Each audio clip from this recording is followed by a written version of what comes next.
Well, welcome back, all you beautiful Texans. It's the James Show, News Talk 820 WBAP, now on FM at 93.3. Yeah, I had a long weekend. I am your host, James Parker, and we're going to start off the story with the top news. Don't worry, we'll get to all the serious, important stuff, but this is important to me. The Cowboys have moved on from their head coach, Mike McCarthy. John-Jacques Taylor, Dallas media legend, is going to try and break it down. I thought he was going to be safe, John-Jacques Taylor. I thought, when they turned down the meeting with the Bears, that he was going to be our guy going forward. No, I didn't really get that feel. I just didn't jump to that conclusion because, again, there's a couple things. Number one is, how do you sell a coach who's coming off a 7-10 season back to the to the public? How do you make that happen? And then two, I just didn't think it was a foregone conclusion that Jerry would offer him the kind of deal that would bring him back. Meaning, if I'm the head coach, I'm the head coach. So I'm not taking a 2-year deal or a 3-year deal. You don't see head coaches taking that. They take deals that are 4 or 5 years long. And knowing Jerry, he was probably like, well, what about 3? What about 2 and an option? And that's probably where it got snagged a little bit. Well, who do you think is the top contender for the replacement? I think Kellen Moore would be high on the list. The Philadelphia Eagles coordinator. He spent a lot of time in Dallas. He knows how the Cowboys situation works with Jerry. He's not going to cost a lot of money. The primary drawback is he's a first-time head coach. And the criticism when he left was that he wasn't good at he wasn't committed to running the ball. Obviously, in Philadelphia, Saquon Barkley's got 2,000 yards, and they ran the ball more than anybody in the NFL this year. So I'm sure he will get an interview and a look-see. Deion Sanders has no interest at all in coaching in the NFL. So you can scratch that. He's not going to be the Cowboys coach. I don't think Steve Sarkisian has any interest. He's got it rolling at Texas, and he's got Arch Manning about to be his quarterback for the next season or two. One name out there is Jason Witten. I can't really see Witt being the head coach because, he's at like a high school now, isn't he? Yeah, he's been coaching 3 years at high school. He could be a leader of men, but there's a lot of moving parts to being an NFL head coach. And to get a guy who, as good as he is as a leader, has never even done it at the collegiate level, where there's still a lot of moving parts, that would be a Jerry-like move, but that would be insanity. It's the same thing. Can we at least try him at the college level first? Yeah. Well, it's the same reason why Jason didn't work as a Monday Night Football analyst. It's not that he couldn't do it. It's that it's one of the biggest premier jobs out there, and there's a lot to it. And so you got to give time. People, there's a reason why you don't get those jobs until you reach the apex of your career, because you haven't been prepared for it. To me, this would be a similar thing. And it's not a knock on him. It's just it takes time to get to be a head coach in the league. And high school does not compare. And he's not even at big-time high school. It's not like, he's at, DeSoto or Duncanville or North Crowley, some team that's, winning state championships at the highest level. He's at the private school. And so, So Nick Saban's not in this conversation? Don't think so, my friend. Don't think so. I think when you look at who's going to be the next head coach, you have to look at Jerry. You have to say it's somebody who probably has a lower profile, because then he's not going to want to pay them the going rate. Why does he care? It's not like there's a salary cap for coaches. Because he doesn't respect the position of head coach. He's never respected it. Well, that I agree with. That's why he said any one of 500 coaches could do it. That's why he treated Mike McCarthy the way he did. He thinks there's not very much difference between any of them, which, I think that's false. Yeah, I think that ruins our chances of getting good coaches. Like, what coach wants to come here and not be able to do his own draft picks and not be able to control his own roster? Well, you got to understand there's only 32 of these jobs. And this job has a lot of talented players, whether it's Dak Prescott or Michael Parsons. So you'll get a guy. You'll find somebody happy to be here. A lot of coaches don't get to they have some input, but they don't have the final say on the roster unless they've won a Super Bowl or come close to it. Are we sure? Are we sure this is the right move? He did what did he do? Like 3 12-win seasons in a row. Had one down year with a ton of injuries, and that's kind of a decent excuse on why we did so bad this year. Are we Are we right to fire him in the first place? Yeah, I don't have any problem with firing him. I mean, you can say everybody got injuries, man, and nobody's trying to hear the we had injuries and that really hurt us. Literally, I mean, you don't talk to Detroit about injuries. They done lost almost half their starters to injuries. Everybody has it. It's a league that's based off of attrition and who's the last man standing, so to speak. But when you look at the Cowboys, dog, I mean, they lost 44-19. They lost 47-9. They lost 34-6. They lost 34-10. They lost 41-7. Those are butt whoopings. It's hard to survive that. Well, since I got you here, let's talk about something besides Cowboys. Who do you like in the finals? We got Notre Dame against Ohio State. Who are you leaning on? Come on, man. I'm a 1991 graduate of Ohio State. Of course the Buckeyes are going to roll. Oh, okay, so that wasn't even close. I didn't know you were from Ohio State. Yes, grew up in Oak Cliff. My dad was teaching at Ohio State, so I went to Ohio State. Oh, I just thought you were like a 100% local guy. I don't guess we've ever had that conversation before. I am a 100% local guy. I know, but not for 4 years. 6 years, thank you. But yes. Even better, 6 years. Went there, graduated, came back. Man, they looked so good against Texas. I really, I'm leaning toward them over Notre Dame too. Yeah, well, I mean, I look at it like this. Notre Dame's obviously a really good team. They beat 7 top 25 teams this year. I think Ohio State has beat 4 top 5 teams. Notre Dame plays terrific defense.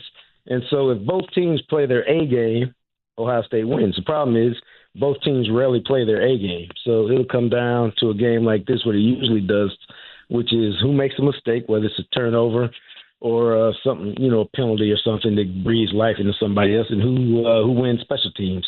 Both kickers are prone to miss at pressure time. It's going to be I expect it to be a fourth quarter game, much like the Texas game decided in the fourth quarter. But Ohio State's playing really well. They feel like, to me, how they felt in 2014, which is the last time they won it, which is they had a little something to prove, and they had to win the Big Ten championship game to get into the tournament. And then once they got in there, they smoked Wisconsin, smoked Alabama, and then ended up winning the title. So they've got that feel to it, but you still got to go out and play your best. All right, this is Jean-Jacques Taylor, Dallas media legend. Find his podcast, Jacques Talk. What else you got going on, JJT?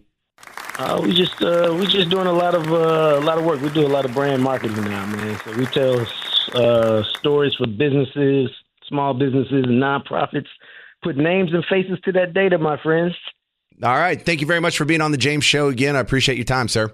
Thanks, brother. All right. And 9 hours ago, he put out his last podcast episode talking about just this thing. I'd be interested to go back and listen to, because Mike McCarthy was one of the topics in the description.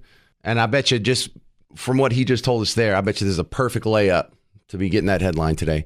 All right, if you have any opinions on Mike McCarthy being let go, was it the right pick? Or are you one of these people? Now, I know JJT isn't one of these people, but I have a few people in my life who have just written off the Cowboys and have stopped paying attention to football, and they said they'll come back as soon as Jerry Jones is no longer in charge. This is a big story because it hadn't happened in 5 years. We hadn't really talked about the Cowboys much all season because there hasn't been much to talk about. But it's the first time since, when did we hire McCarthy? 2020? So here it is. It's been 5 years since we've been in this position. This could be a big turnaround moment. What say you? 800-288-9227. Susan in Plano, your thoughts on McCarthy being fired? Well, it's the big picture of Jerry Jones. And do you ever follow Landman?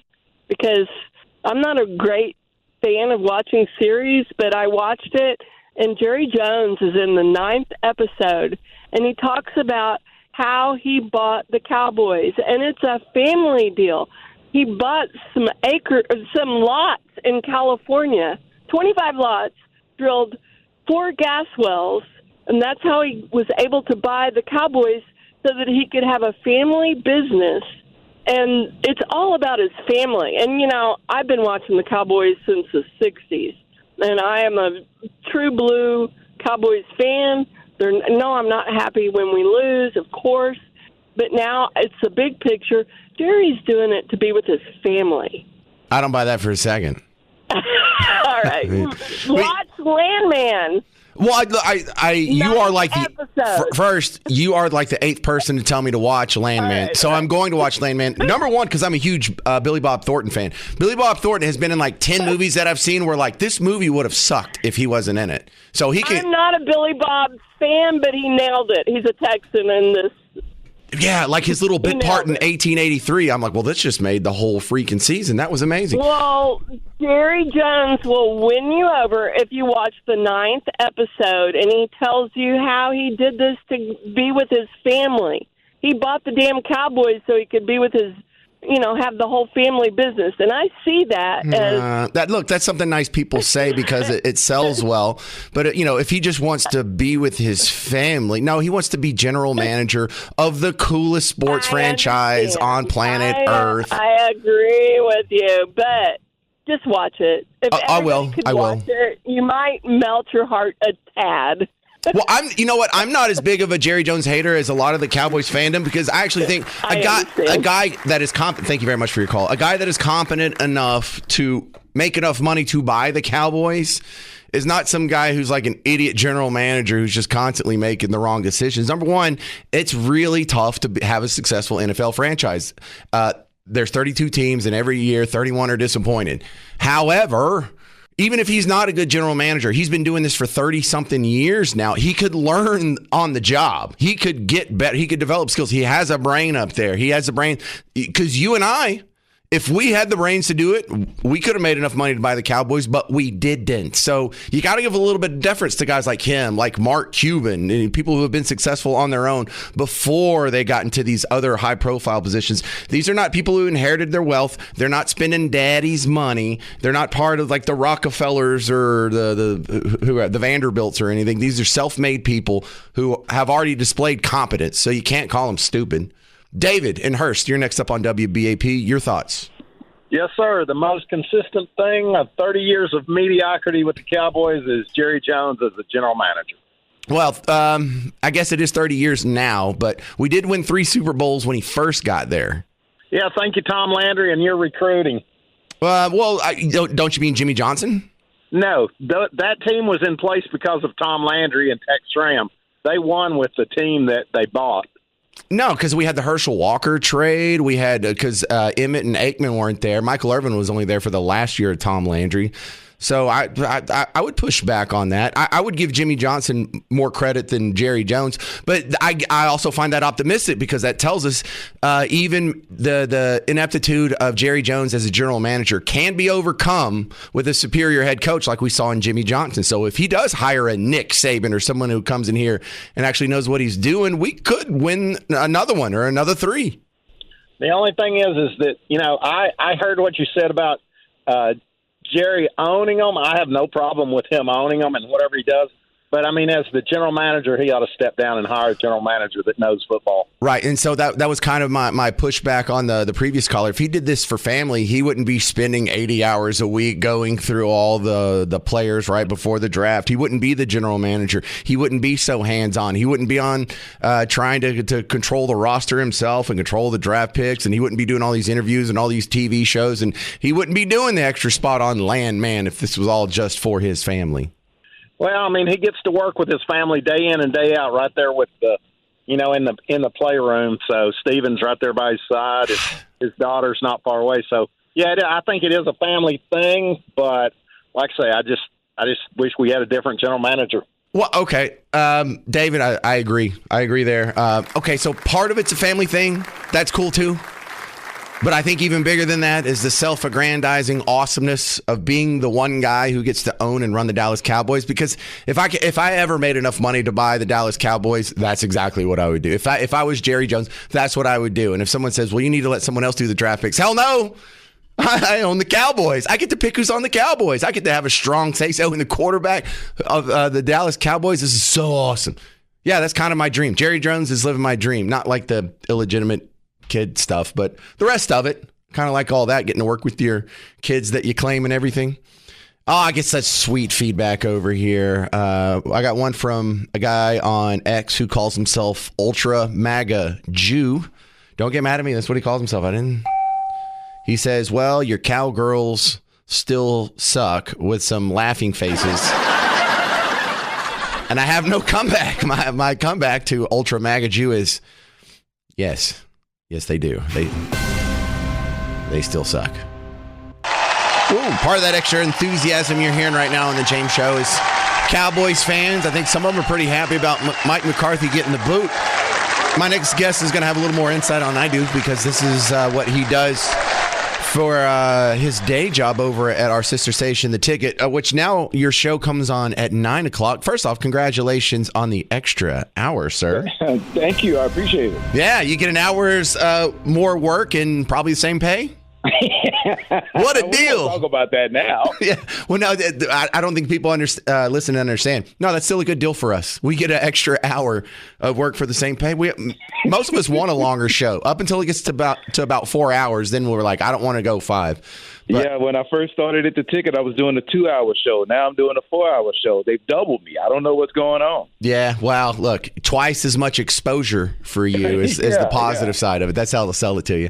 All right, so let's talk about Mike McCarthy being let go. Was that the right move? The dude went, 12-5 for 3 seasons before he laid an egg this year. And a lot of people look at the injuries and whatnot and say, was this really his fault? Does he really deserve to go?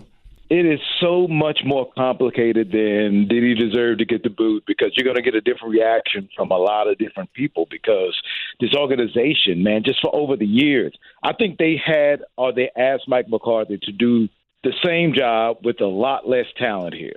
So I almost feel like he was set up to fail this year. When Jerry early in the year said, I'm all in, this is exactly what he meant. Yeah, but he let a bunch of people go. Like Tony Pollard just walked out the door when we didn't have a replacement for him. We lost some guys on the defense. Tyron Smith walked out the door. Yep. Lawrence Armstrong walked out the door. You had a lot of talent that walked out the door. You didn't replace that leadership, but you expected a lot more from a coach who went to the Super Bowl a long, long time ago. Like, I know, I got it. He won a championship. In 2011? That was about 12, 13 years ago. So you kind of expect, all right, if you're going to go and expect this coach to get to a championship game for the first time for this team since like 95, 96, you got to give him something to fight with.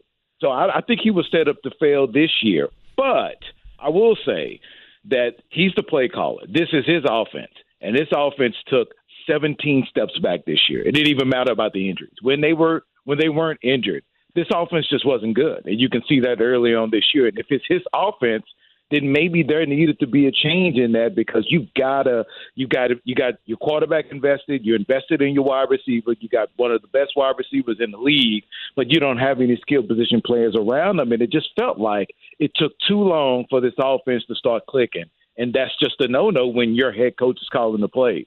So while I thought it was you needed a change in offense, again, I think the Cowboys always wait too late to do things. If they would have fired Mike McCarthy after the Green Bay playoff game, it would have been justified. If they would have fired Mike McCarthy this year after losing 5 games straight and losing them in the worst fashion ever, that would have been justified. Now it just kind of feels like they're being petty because they didn't let them talk to Chicago when Chicago asked for permission. Yeah. And then you don't get them back. Like, they're just doing things such the wrong way here. And they're trying to kind of let everyone know that they are doing things the right way, and it's just not translating. Why do I have a feeling Kellen Moore's going to be his replacement? Well, I think that's probably the best feeling in the world, because I think Jerry and Steven are going to make a pick that's comfortable for them, not to advance the franchise, but to kind of push exactly what they think or how this franchise should keep going. And I think Kellen Moore, they will be way comfortable with him here because he's been here and he knows exactly how it's run. He knows that the owner and GM will chop out the knees from underneath the coach and do whatever he says. So if he knows that, that's how you know things aren't really going to be different if Kellen Moore gets hired. I'm not trying to knock his accomplishments. No, but we saw the exact same thing here, Donovan, with Jason Garrett. He was a guy who way back in the day was a backup quarterback who held the clipboard for years, and then he was an assistant on the staff and kind of worked his way up and was given the head coach job, not because he was the best guy available, but because he was the best guy available that was willing to be a puppet. And it's funny because he was hired before the head coach before him. Jason Garrett was hired as offensive coordinator before they hired Wade Phillips. So it was like, yes, this guy's going to take your job. We just don't know when. And then all of a sudden it happened. Like, you don't have that here, but there's no way Jerry Jones is going to let Kellen Moore or anyone else decide who's going to be on their coaching staff. What about because a new coach will want to bring his people in so he can succeed, and they always have to have their hands in it. All right, so some of the other guys that are in the discussion, like a lot of these guys have buyout contracts, like a Bill Belichick or a Sarkisian or whatever. Nick Saban is a free agent without a buyout contract, isn't he? What do you think about him being the next coach? I think if they are doing their due diligence and everybody's kind of casting a wide net, all the teams who need coaches feel like they're just interviewing any and everybody. And I think if they want to do their homework, they could pick up the phone and call him and ask him. Why not? He's been there and done that. Not in the NFL, but he's a championship-winning coach in college. So why not try to have him come in? But I think coaches like that will say, all right, I'll come coach for you, but I got to pick my own staff. You got to get your nose out of this. That's how. This is how I want to do things. And I don't know if Jerry and Stephen will say, okay, you can have it. I think they're going to always say, well, I don't know about that. This is the way we've been doing things forever, and we're going to keep doing it that way. All right, Donovan Lewis, the eternal pessimist part of me. It's not the majority. It's about 20% of my brain says that there's no reason to get excited no matter who it is because we are destined for failure as long as Jerry Jones insists on meddling in the team and being the general manager. Is that too cynical? No, it's not. It's just way too big of a sample size for it not to be. Now, there are some names you can put out there that could give you some excitement. But I think some of those names are young, hot offensive coordinators around the league that probably won't give the entire fan base like, oh, my gosh, I can't believe they hired this guy. But it will say, man, that may be the best situation for the team to try and maximize the window of the quarterback that you're invested in, of the wide receiver that you're invested in, and kind of get people around that can improve this team. Like Jerry wants somebody that's been there and done that. And he got Mike McCarthy, and that's why he brought him in. And in 5 years, they didn't even get close to doing it. So now it's like, do you go the reverse and get someone that seems like they're on the cusp that may take a year or two to get going, but they'll get it like Dan Campbell did in Detroit? Or do you go for the old, true, proven guy that's been there and you know how they're going to be and you know what avenue they're going to try to take to get better? So this is I'm trying not to overstate this, but this is the most important decision they've had to make in a long time. They've got to get this right. And I just don't know if I trust them to get it right or not. So Kellen Moore it is, I guess. It feels like that way. It feels like that may happen. Donovan Lewis from 1310 The Ticket. He's co-host of The Invasion. And you're on 9-1? 9-1, yes, sir. There you go. All right, thank you very much for your time again. Appreciate it. Thank you. All right. From the greatest major market station in the country, Sports Radio 1310 and 96.7 The Ticket. They won the Marconi last year for Station of the Year. Not Sports Station of the Year, Station of the Year. Thought that was pretty cool.